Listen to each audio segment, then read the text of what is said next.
Record करणार आहेत का?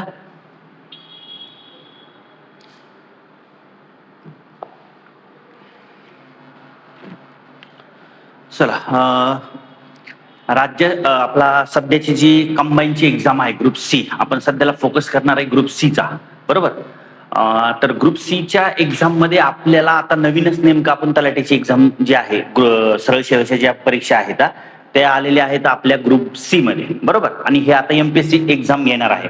आता तुम्हाला माहिती आहे की एमपीएससीचा पॅटर्न सगळ्याला माहिती आहे, प्री मेन्स आहे, इंटरव्ह्यू बंद झालेत काही एक्झामचे, ठीक आहे. तर आता आपल्याला सरळ सेवेचा पहिला जसा आपण वन लाईनर अभ्यास करत होतो त्याचा पॅटर्न आपल्याला थोडासा चेंज करावा लागणार आहे. ओके, सिलेबस काय आहे, कोणत्या विषयाला किती मार्क आहे, हे जनरल काही गोष्टी तुम्हाला 99% 90% माहित असतील. त्याच्यावर आपण डिटेल्स नंतर लेक्चर घेऊया, सब्जेक्ट वाईज कोणत्या विषयाला काय सिलेबस आहे, डिटेल्स आणि तो किती मार्काला आहे, तुम्ही काय टॅग करायला पाहिजे, तयारी कशी करायला पाहिजे, ह्याच्यावर आपण नंतर त्याच्यावरती डिटेल चर्चा करूया. आता सध्याला आपण ग्रुप सी चा जो सिलेबस आहे हा 2023 ला बदललेला होता. मग आता ह्या ज्या काही पोस्ट आल्या 19 पोस्ट जवळजवळ यांनी सरळ सेवेच्या आपल्याला टाकलेल्या आहेत ग्रुप सी मध्ये. मग आता याची तयारी करताना आपल्याला आज आपण चर्चा करूया की जॉग्राफीचा सिलेबस काय आहे. जॉग्राफीच्या सिलेबस मध्ये जर तुम्ही बघितलं तर याच्यामध्ये बेसिक एक 2 वळी सिलेबस दिलाय, 2च वळी सिलेबस दिलाय. ओके, आता ह्या 2 वळीमध्ये नेमकं तयारी काय करायची आहे, तुम्ही कशा पद्धतीने अभ्यास करायचा आहे, कोणते PYQ आहेत, टॉपिक कसा विचारणार आहे, कोणता टॉपिक सगळ्यात IMP असणार आहे, तुम्हाला फोकस कशावरती करायचा आहे, याच्यावर एक पहिले 10-15 मिनिटं आपण चर्चा करू. पूर्व परीक्षा अभ्यासक्रम ग्रुप बी आणि ग्रुप सी ला दोघांना पण कॉमन सिलेबस आहे, ठीक आहे. काय दिलाय त्यांनी, महाराष्ट्राच्या भूगोलाच्या विशेष अभ्यासक्रमासह जेव्हा तुम्हाला अभ्यास करायचा आहे प्रॅक्टिकली तेव्हा तुम्हाला ह्यांनी महत्वाचा शब्द काय दिलाय, ह्यांनी विशेष कशाचा विचारलाय, तुम्हाला महाराष्ट्राचा विचारलाय. म्हणजे याचा अर्थ ते काय विचारणार आहे, तुमचा महाराष्ट्राचा भूगोल तर विचारणारच आहे, विशेषता म्हणते ना ते, विशेषता म्हणजे महाराष्ट्राचा भूगोल आला, त्याच्यानंतर तुम्हाला भारताचा भूगोल पण येणार आहे त्याच्यामध्ये, भारताचा भूगोल, आणि त्याच्यानंतर थोडासा जगाचा भूगोल सुद्धा तुम्हाला विचारणार आहेत. त्यांनी तो शब्द टाकलाय म्हणजे याचा अर्थ आपल्याला भूगोल तिन्ही विचारणार आहेत. महाराष्ट्राच्या विशेष, मग सपोज हा जो आहे तुम्हाला 10 प्रश्न, कधी कधी 12 प्रश्न विचारले जातात भूगोलवरती. मग हे जे 10 ते 12 प्रश्न असणार आहेत याचा सरळ अर्थ जर घेतला आपण तर हा 8 मार्कापर्यंत 7 ते 8 क्वेश्चन तुम्हाला जे आहेत हे महाराष्ट्राच्या भूगोलावर असणार आहेत. लक्षात राहू द्या, 7 ते 8 प्रश्न कशावर असतील, महाराष्ट्राचा भूगोल. मग हा जो भारताचा भूगोल आहे ह्याच्यावरती 2 किंवा 3 प्रश्न विचारले जाऊ शकतील, किंवा मग कधी कधी 2च विचारले जातील. आणि जगाचा भूगोल जो आहे 1 किंवा तुम्हाला 2 मार्काला विचारला जातो. ओके, म्हणजे सपोज इथं जर ह्यांनी 7 मार्काला विचारला तर इकडे 2 मार्क भूगोला भारतामध्ये काढते ना, आणि एखादा नाहीतर दुसरा क्वेश्चन जो आहे तो जगाच्या भूगोलावर तुम्हाला विचारला जाऊ शकेल. त्याच्यामुळं तुम्हाला इथं महत्वाचा गोष्ट आहे की महाराष्ट्राचा विशेष भूगोल तुम्हाला अभ्यास करायचा आहे. मग आता दुसरा पॉइंट काय दिले त्यांनी, पृथ्वी दिली, बरोबर. मग आपल्याला 2 महिन्यात काय इथं कन्सेप्ट सगळ्या डिटेल्स घ्यायला जमणार नाही.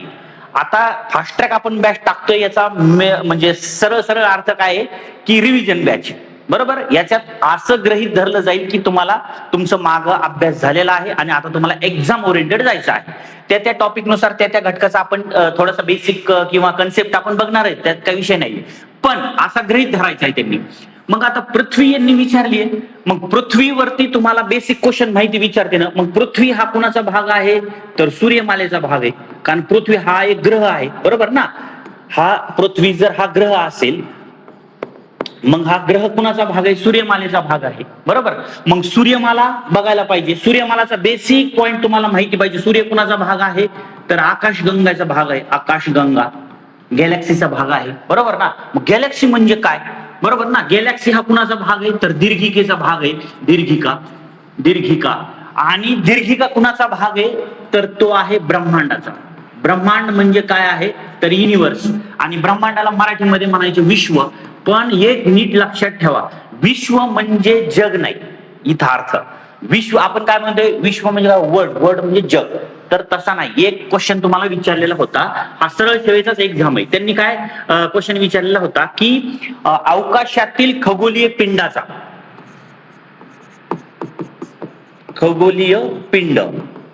अवकाशातील खगोलीय पिंडाचा त्यांच्या आकारमानानुसार क्रम लावा, असा प्रश्न विचारला होता.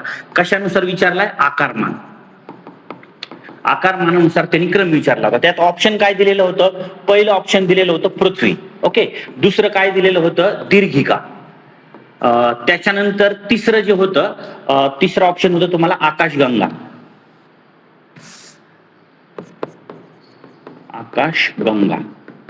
ओके, आणि त्याच्यानंतर चौथं ऑप्शन जे होतं ते विश्व होतं. विश्व. आता ह्यांच्या आकारमानानुसार खगोलीय पिंडाचा तुम्हाला क्रम लावायचा होता. हा सरळ सेवेचा प्रश्न आहे. सरळ सेवेचा अवकाशातील खगोलीय पिंडांचा त्यांच्या आकारमानानुसार क्रम लावा. आता इथं आपण काय क्रम लावणार बरं? उदाहरणार्थ तुम्ही याचा काय क्रम लावणार जर तुम्हाला प्रश्न विचारला असा, हा जर झाला रिपीट, तर काय क्रम लावणार तुम्ही? खाली अ ब क ड असे 1 2 3 4 अशा पर्याय आहेत, खाली 4 पर्याय. तर याच्या खगोलीय पिंडाचा काय करणार? नंबर 1 ला मोठं कोण आहे यात?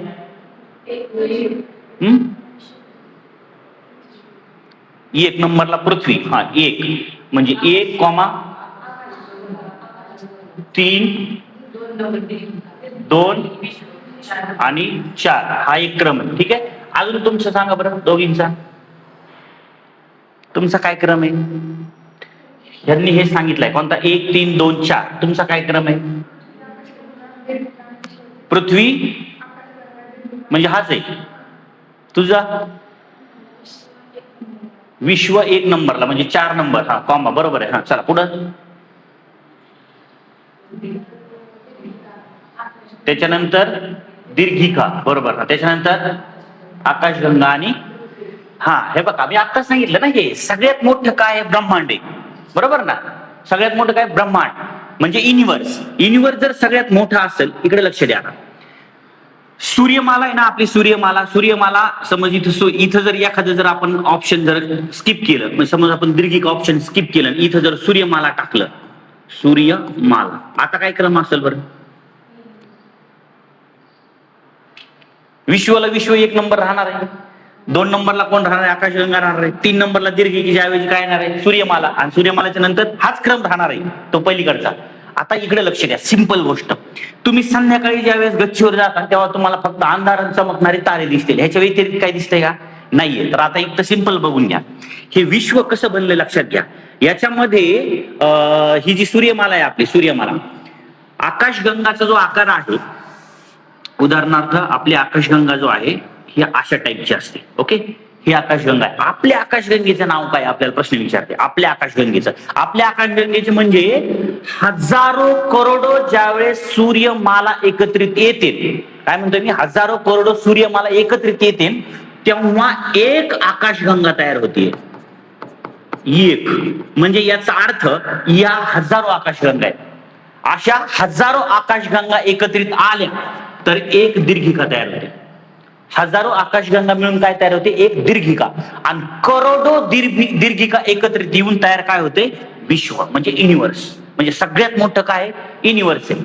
फक्त अवकाशात एकच सूर्य नाही, एकच तारा नाही. तारा आपण कशाला म्हणतो? जे चमकतात त्याला काय म्हणतो? तारा म्हणतो. असे करोडो अर्बो तारे येतात आणि त्याच्यातला एक तारा आपला आहे. आपला कोणता तारा आहे? तर सूर्य. आपल्या ताऱ्याला काय नाव दिले आपण? सूर्य दिले. आणि सूर्याच्या भोवती ग्रह फिरतात म्हणून आपण त्याला म्हणतो सूर्यमाला. मग याच्यामध्ये ही एक सूर्यमाला आहे, अशा हजारो काय आहेत? सूर्यमाला. आलं लक्षात? आणि मग म्हणजे विश्वच्या नंतर काय येईल? आकाशगंगा मोठे येईल. आकाशगंगा ज्या आहेत, आणि आपल्या आकाशगंगा हे मराठी शब्द झाला, त्याला इंग्लिशमध्ये आपण गॅलेक्सी म्हणतो. बरोबर. आपल्या आकाशगंगेचं नाव काय आहे? तर मंदाकिनी. परीक्षेला विचारते तुम्हाला, आपली सूर्यमाला कोणत्या आकाशगंगेचा भाग आहे? डायरेक्ट प्रश्न विचारते. असले प्रश्न तुम्हाला ग्रुप सी ला विचारत असतात. तुम्हाला इथं मी सिलेबस मध्ये फक्त आता सांगतोय, हे शिकवताना मी तुम्हाला हे कव्हर करून देतो, नोट्स देतो. आपल्या आकाशगंगेचं नाव काय आहे? मंदाकिनी. दुसरं नाव आहे तिला दुग्ध मेघला. आकाशगंगा आणि जनरल नाव तिला आकाशगंगा. आकाशगंगा गॅलेक्सी. पण आपल्या आकाशगंगेचं नाव काय? आपली सूर्यमाला कोणत्या आकाशगंगेचा भाग आहे? तिचं काय नाव आहे? काय नाव सांगितलं? मंदाकिनी ऑब्लिक दुग्ध मेघला. हे मग आपला जो सूर्य आहे म्हणजे आपला जो तारा आहे त्याचं काय नाव आहे? सूर्य. मग असली जी आकाशगंगा, आपल्या जवळची आकाशगंगा कोणती आहे? प्रॅक्सोमा सेंच्युरी. ओके, हे तुम्हाला नंतर सांगेल मी, एक्झाम ओरिएंटेड जेव्हा प्रश्न विचारतात. आलं लक्षात? म्हणजे असा क्रम बघायचा. आपल्याला हे इथे यांनी शब्द दिलाय पृथ्वी बघायचे. याचा अर्थ पृथ्वी कोणाचा भाग आहे? सूर्यमालेचा. म्हणजे जनरल आपल्याला सूर्यमाला माहिती पाहिजे. बरोबर. एक सूर्य आहे, सूर्यमालेच्या केंद्रस्थानी कोण असतो? सूर्य.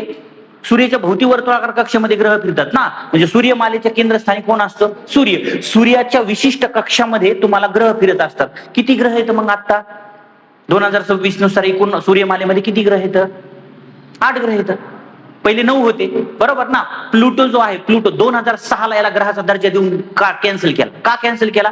ग्रह म्हणजे काय, तर त्याची जी ऑर्बिट असते, हा सूर्य आहे आणि सूर्याच्या भोवती या ऑर्बिटमध्ये, ऑर्बिट म्हणजे काय, कक्षा, या कक्षामध्ये वेगवेगळे काय फिरतात? ग्रह फिरतात.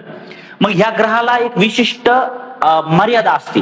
हा जर ग्रह इथं बुध आहे आणि हा शुक्र आहे, शुक्र जर उद्या त्याच्या ग्रहात फिरता फिरता इकडे जर आला, याचं पण ग्रॅव्हिटेशनल फोर्स आहे, याचं पण ग्रॅव्हिटेशनल फोर्स आहे, सगळ्यात जास्त ग्रॅव्हिटेशन कोणाकडे? सूर्यमालेकडे. मग या दोघांच्या मध्ये तापमानामध्ये स्पार्किंग होते. जसं एखादा करंट ही झाला, आपल्याला वायरला वायर चिकटले, स्पार्क होतात, बरोबर. मग तसे असे स्पार्क होतात, मोठाली उल्कापिंड तयार होऊन खाली पृथ्वीच्या दिशेने येते. मग असे 9 ग्रह होते. ते 2006 ला प्लुटो जो आहे, प्लुटो त्याच्या कक्षेमध्ये फिरत नव्हता.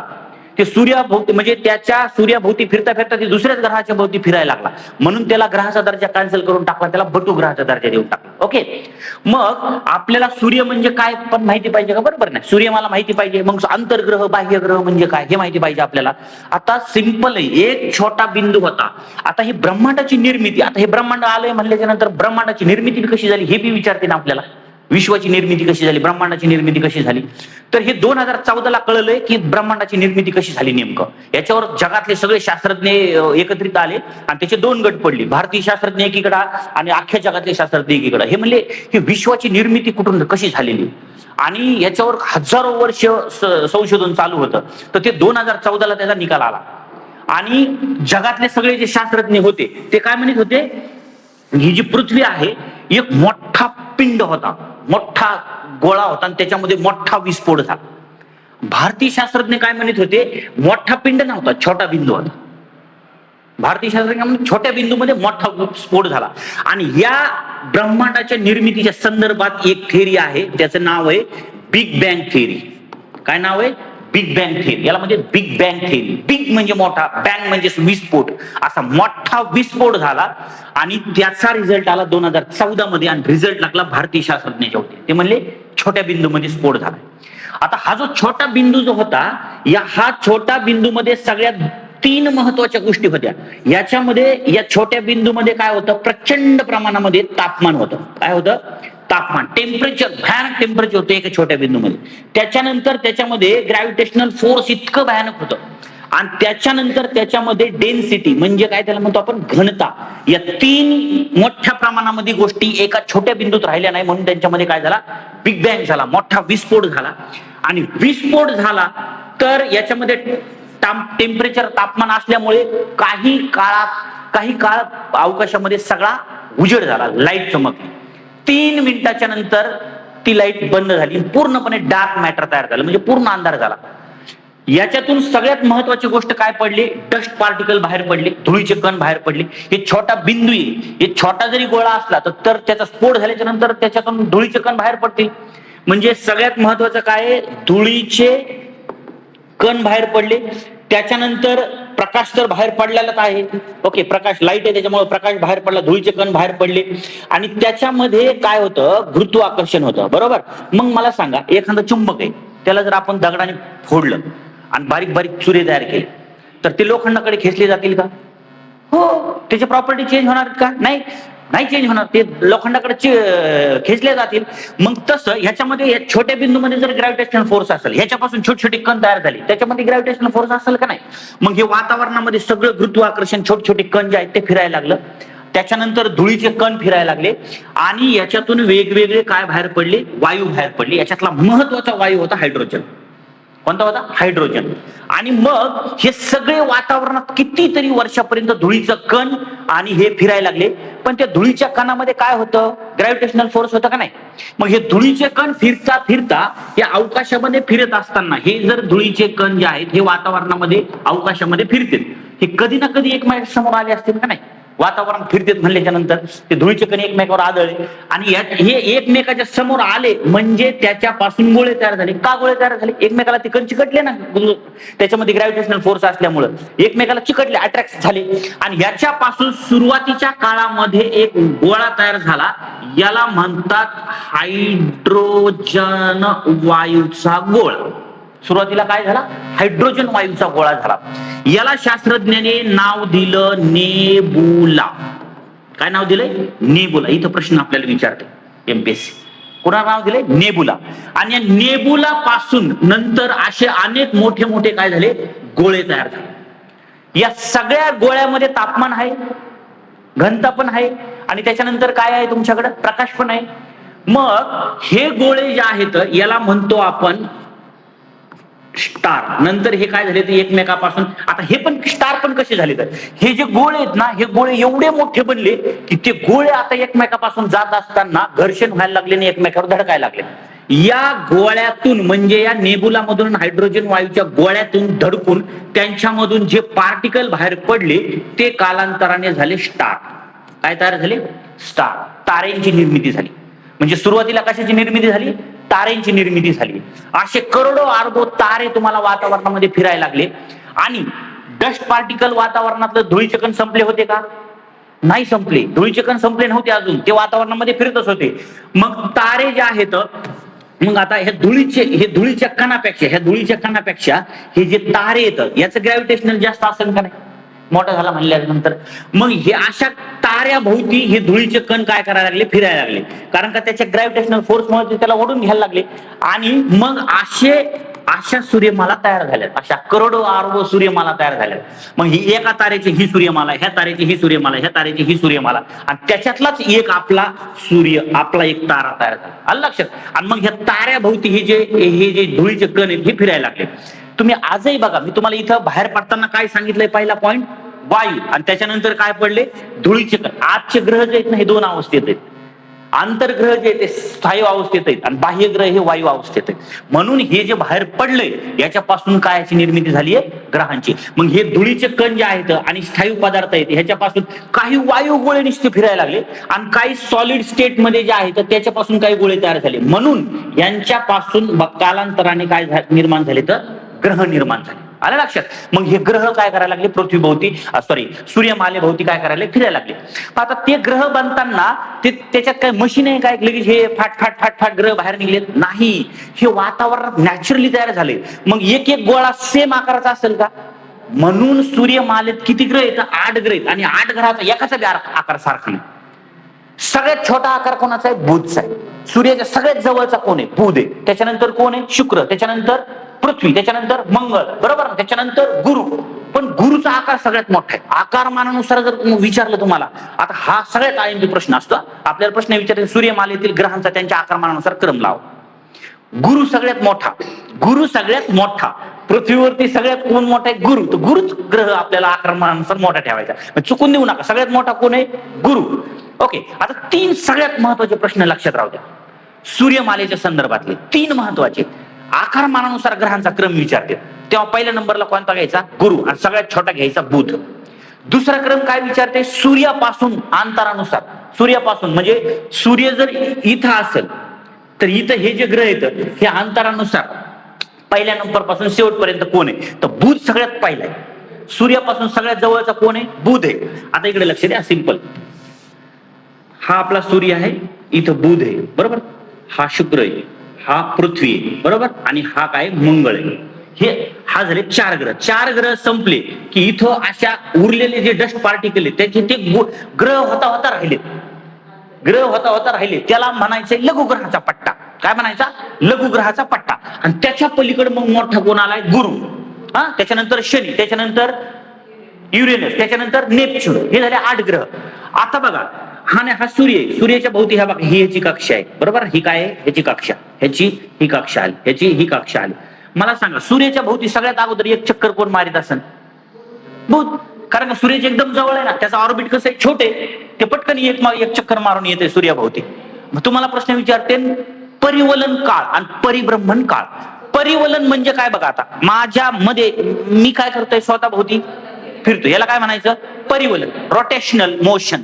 आणि इथं एक जण आहे आणि मी काय करतोय बघा, आता मी स्वतः भोवती पण फिरतोय, बरोबर, आणि दुसऱ्या भोवती पण फिरतोय. आणि दुसऱ्या भोवती कोण फिरतंय? सूर्याभोवती फिरतंय. हे सगळे कोणा भोवती फिरते? सूर्याभोवती. जर स्वतः भोवती फिरलं तर परिवलन, आणि दुसऱ्या भोवती फिरलं तर परिभ्रमण. मग आपल्याला इथं सगळ्यात खतरनाक क्वेश्चन विचारतात, परिभ्रमण काळ सगळ्यात जास्त कोणाचा आहे, परिवलन काळ सगळ्यात जास्त कोणाचा आहे, असं विचारते. हे बेसिक सांगतो तुम्हाला. म्हणजे बघा, आपण कुठून सुरुवात केली, तुम्हाला पृथ्वी बघायच्या अगोदर सूर्यमाला बघावं लागेल. सूर्यमाला बघायच्या अगोदर जनरल एक स्टेटमेंट माहिती पाहिजे. आकाशगंगा म्हणजे काय, दीर्घिका म्हणजे काय, ब्रह्मांड म्हणजे काय, सूर्यमाला म्हणजे काय, आंतरग्रह काय, बाह्यग्रह काय येतं, स्थायू पदार्थातले कोणते ग्रह येतं, वायू पदार्थात कोणते ग्रह आहेत, कोणत्या ग्रहाला कडा आहेत, कोणत्या ग्रहाला कडा नाहीत, बरोबर ना. हे बेसिक पॉईंट विचारते. बरं झालं. बरं, हे मी म्हणतोय परिवलन आहे. मग हे सगळे ग्रह परिवलन कसं करतील? पश्चिमेकडून पूर्वेकडे करतील का पूर्वेकडून पश्चिमेकडे करतील? बुध. हे दोघं काय करतात? उलटे फिरतात, पूर्वेकडून पश्चिमेकडे फिरतात, बाकीचे पश्चिमेकडून पूर्वेकडे फिरतात, बरोबर. ओके, आता म्हणजे कळलं का तुम्हाला? हे बेसिक एका पॉइंटवर तुम्हाला काय काय माहिती पाहिजे. दुसरा पॉइंट काय आला? जगातील विभाग. आता जगातील विभाग म्हणजे नेमकं काय? जगातील विभाग काय म्हणायचे? जगातील विभाग कशाला म्हणायचे रे? जगातील विभाग म्हणजे तुम्ही काय अभ्यास करणार? इथे एकच शब्द दिलाय, जगातील विभाग. पृथ्वीचं मी सांगितलं तुम्हाला. जगातील विभाग म्हणजे काय तुम्हाला अभ्यास करायचा? याच्यात काय येते? हवामान विभाग पण विचारते तुम्हाला. बरोबर. जगातील विभाग म्हणजे अजून काय तुम्हाला? जगात किती भागात विभाजन झालंय? तर 7 भाग विभाग झाले. म्हणजे तुम्हाला खंड माहिती पाहिजे. आशिया खंड. आता या बघा, हे तिथून तुम्हाला डायरेक्ट किती खंड आहेत असलं नाही विचारतात. आता इथं बेसिक प्रश्न विचारत असते. मग पृथ्वीचा अजून एक पुढचा पॉइंट विचारते जगातल्या विभागामध्ये. म्हणजे ही पृथ्वी निर्माण झाली कशी? हे तुम्हाला तर शाळेमध्ये असताना सांगितलं होतं. सूर्यापासला एक गोळा, तप्त गोळा तुटला आणि खाली आला, आणि तो नंतर कालांतराने थंड झाला आणि त्याच्यापासून पृथ्वी झाली, असंच काहीतरी शिकवलं होतं ना. सेम तशाच टाईपचं होतं, पण ते सूर्याचा नव्हता. एक गोळा, सूर्य म्हणजे पृथ्वी जी आहे पहिली जी होती, ही तप्त वायूचा गोळा होता. तप्त वायूचा गोळा म्हणजे त्याच्यामध्ये निस्ती अग्नी होती. हे कितीतरी वर्षापर्यंत पृथ्वी पूर्ण अग्नीच्या गोळ्यामध्ये फिरत होती, तप्त वायूचा गोळा. नंतर सुरुवातीला पृथ्वीवरती उल्कापिंडाची बारी झाली. कशाची? उल्कापिंड. आता उल्कापिंड हे कशाचे होते? तर बर्फाचे होते. कारण का? हे बर्फ कुठून आता आला? कारण का वातावरणामध्ये प्रकाशच नव्हता. प्रकाश नव्हता, मग सगळं थंडच होतं, बरोबर. मग थंड गोळे हे वातावरणात म्हणतोय, म्हणजे अवकाशामध्ये ते उल्कापिंड जे आहेत धाप धाप धाप जमिनी म्हणजे आपल्या पृथ्वीवरती येऊन आदळायला लागले. आणि आदळायला लागल्याच्या नंतर हे जे तप्त गोळा होता, ह्या बर्फामुळं हे बर्फ याच्यावर वितळून याच्यामध्ये सुरुवातीला पृथ्वीवरती कशाची निर्मिती झाली? सगळ्यात आहे नीट लक्षात राहू द्या. पृथ्वीवर सर्वात अगोदर कशाची निर्मिती झालीय? सगळं बर्फाच्या गोळ्याने पृथ्वीवरती सगळीकडे काय झालं? पाणीच पाणी झालं. म्हणजे कशाची निर्मिती झाली? पृथ्वीवर सर्वात अगोदर पाण्याची निर्मिती झाली. हे सरळ शेवटचा प्रश्न आहे बरं का. पृथ्वीवर सर्वात अगोदर खाली कशाची निर्मिती झाली होती? पाण्याची. मग एवढं मोठं पाणी आहे, मग ह्या शास्त्रज्ञांनी याला नाव दिलं पॅन्थलासा महासागर. काय नाव दिलंय?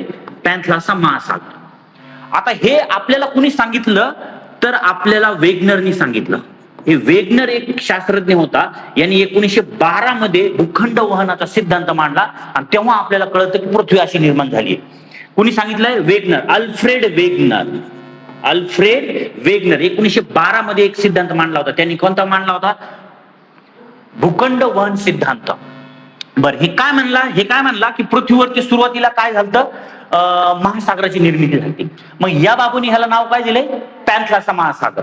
हे काय म्हणला की या पॅन्थलासा महासागराच्या नंतर खूप वर्षाच्या नंतर कालांतराने जमिनीवरती म्हणजे या पाण्यामध्ये एक भूखंड तयार झाला. काय तयार झाला? भूखंड तयार झाला. आणि या भूखंडाला त्यांनी काय नाव दिलं? पॅंजिया नाव दिलं. काय नाव दिलं? पॅंजिया. आता हा पॅंजिया तयार झालाय. पॅंजियाच्या नंतर काय झालंय? मग पॅंजिया जे आहे, समज नंतर काय झालं? ही पृथ्वी आहे, हा जो पॅंजिया आहे, या पॅंजियामध्ये 2 भाग झाले, म्हणजे 2 त्याचे तुकडे झाले, दरार पडली. आदळून ह्या पॅंजियाचे काय झाले? 2 तुकडे झाले. मग हा पॅन्जिया जो आहे याचे दोन तुकडे कोणते झाले तर याच्यावरती आपल्याला सरळ शिवायला प्रश्न विचारते ग्रुप बी ग्रुप सी ला. जो आता मला सांगा, हे सगळं पाणी आहे, ओके, पॅन्थला महासागर आहे, हा जमिनीचा भाग आहे. हा जर जमिनीचा भाग तुटला, हा जर जमिनीचा भाग तुटला म्हणजे इथून याला दरार गेली, ओके, इथून याला दरार गेली म्हणजे हा तुटलेला भाग जो आहे तो याचे दोन भाग तयार झाले असतील ना आता, बरोबर का. आणि मग ह्या तुटलेल्या भागामध्ये मध्ये पाणी घुसलं असेल का नसेल, घुसलं असेल ना. मध्ये घुसलेल्या याला पण एक नाव देऊन टाकलं, तेथीस सागर. अरे